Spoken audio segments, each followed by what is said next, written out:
Hi, welcome to Planetary Calendars, Astro Forecasts. I'm Ralph Dimitris, one of the calendar's astrologers. The forecast this time is from May 30th through, I'm using the digital version here. If you don't have the digital version, you should really get it, it's great. Through June 5th. Now, on the first day of that, if you have the calendar, you see that there's a letter there. We annotate the forecast. And it's the letter I. Lonnie suggested I read it because this is the new moon, and the moon and the sun are both in Gemini now. Okay? And, we just came through this 2-week period with the eclipses, and we had, Mercury retrograde, and, Jupiter had changed sign. There was just all kinds of stuff going on that I warned you about early in the month. You can't say I didn't warn you. This is in the first lines of the forecast. But now this is the last line of the forecast. By the new moon on the 30th, the world will feel normal again. With Venus and Mars both strong, the war between the sexes will experience a truce. What else do we have to say, right? That's practically should be the forecast right there. So that's how the week is starting. So we're at this, reset time. Moon's in Gemini. That's the only aspect going on that day. The previous day, there was a bunch of nice aspects on the 29th. So as we go through the week now, it's a very, very easy. It's starting off very easy, and it's kind of a nice, rising energy as the week goes on. On the 31st, there's a nice aspect from Saturn. There's a challenging aspect from Neptune. The moon will be in Gemini pretty much all day. It enters Cancer late in the evening, 10:48 p.m. There is a void, of course, that starts at 1:10 p.m. on the West Coast, and it's in Gemini. So your afternoon, I would have a list of what you want to accomplish, because there will be a tendency for things to kind of, what did I get done this afternoon? I'm not really sure. It seemed like it was fun, but I don't know what I did.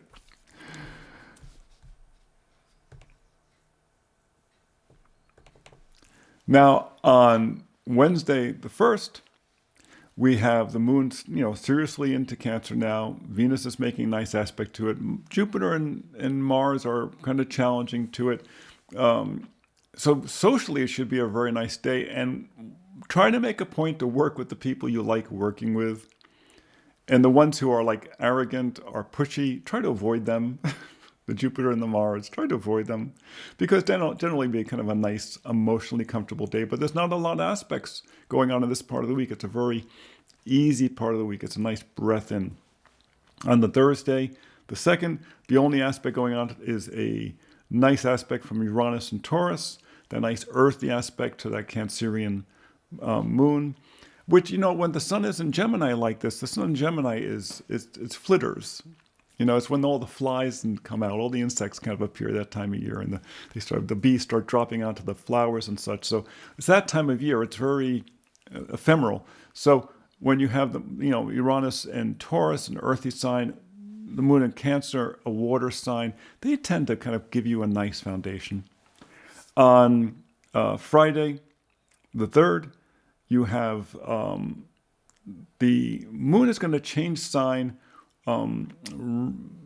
just about noontime, 11:37 a.m. So the first half of the day is going to be in Cancer. The second half of the day is going to be in Leo. So there's a void, of course, that runs from 8:14 in the morning until that change. But it's a void, of course, in Cancer. Those don't tend to be a problem because the moon's in her own sign. And it's probably her strongest extrovert sign or social sign. So you can get a lot of stuff done around the house. The cool thing about that day, and that's why there's an A on there, is that Mercury is turning direct. Finalmente, right? Finally. At 1 a.m. in the morning, so it's Right. a all-day party. Right, yes. Thank you. And which means a lot of the disruption and static that comes from a planet change in sign will be pretty much done by the time the day is starting.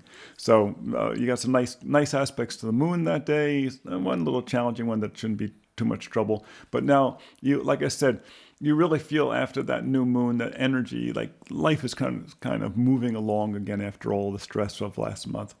On the 4th, There's a letter there too, B. That's because Saturn is turning retrograde. Now, the thing about when Saturn and Jupiter go retrograde, what happens is it's not so you don't feel it so personally unless it's like tracking right over your sun and your moon or your rising, or your midheaven. Those major points. But generally speaking, when Saturn or Jupiter go retrograde, it means big events will slow down. Things in politics, things in business, stuff like that will slow down. Not so much personally. They're not so much personal planets. I think of a Saturn, if you think of a medieval village, Saturn represents the outer walls. It's the limitation. It's that which protects you from the outside, from where the craziness is, Jupiter are the horsemen on the inside, that kind of, they're horsewomen on the inside, that energy on the inside. It's Saturn's that limitation. So when Saturn goes retrograde, you'll tend to feel it more socially. And it's Saturn, but it is Saturn in Aquarius. Remember, it's Saturn in its social sign. It's what we call the masculine ruling sign. It's a powerful sign. Saturn's in a very powerful sign. So when it goes retrograde, we will see that act out very dramatically in the outer world, in terms of how politics are working and the economy is working. The sun has a nice sextile moon and a sun parallel moon on that day. So emotionally, it'd be a very comfortable day. And finally, on Sunday the 5th, the moon will be in Leo all day long. It will enter Virgo late in the evening, about 11:21 p.m. There is a void course that runs from 4:12 p.m. to 11:21. So the afternoon may get a little scattered, but it's late in the afternoon and it's Sunday anyway. Being in Leo, especially with Saturn and Mercury making kind of challenging aspects to it, Saturn will be opposed to it. Mercury's in Taurus, which means it's square to it. Don't let either your parents or your kids drive you crazy that day. Don't let them annoy you, because they really have the potential to annoy you. On the other hand, if there's something you want to do with them that day, like something you want to accomplish, it is a good day to get stuff done, because squares get things done even when they can still be annoying. Okay? So it's a real nice week, and like I said, it's a nice recovery week after all the transits that we have had during May. So come see us on Fridays when we post a new forecast for the coming week. Come see us on Tuesdays when we post our portraits. Right now we're doing a series of musicians, having a huge amount of fun with that. You can find those at Planetary Calendar Astrology on YouTube, and please subscribe. And if you haven't gotten your books yet, or your day planner, your astrology book, your calendars, we're still shipping them out. You can find those at planetarycalendar.com. Until next time, be well.